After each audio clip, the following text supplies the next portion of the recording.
Un zeste d'info, loisirs.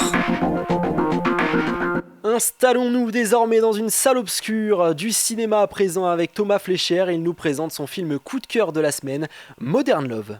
Aujourd'hui, je vais vous parler d'une série en diffusion sur Amazon Prime qui s'intitule Modern Love. La série est basée sur les articles du New York Times dans une rubrique intitulée Modern Love, justement.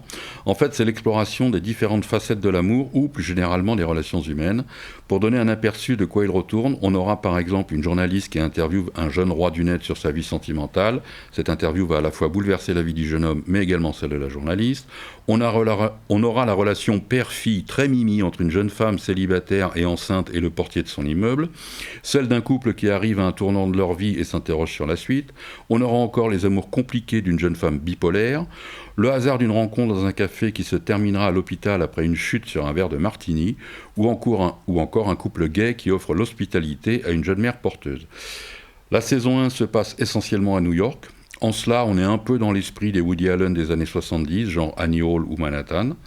La saison 2, en revanche, va apporter un peu de délocalisation, avec des histoires qui se déroulent en Irlande, par exemple.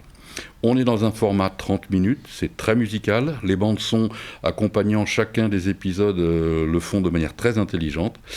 La chanson du générique met d'ailleurs tout de suite dans l'ambiance. Je conseille particulièrement la petite comédie musicale que l'on trouve dans l'épisode de la jeune femme bipolaire. C'est un vrai régal.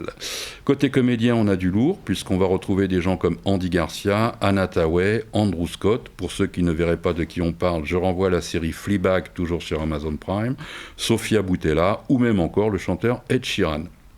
Comme déjà évoqué, la saison 2 est en boîte avec un nouveau casting, mais le format reste le même et elle devrait être aussi intéressante que la première. Une chronique à retrouver en podcast audio et vidéo sur notre site et notre application Radio Sensation ainsi que sur notre chaîne YouTube. Un zeste d'info sur Sensation.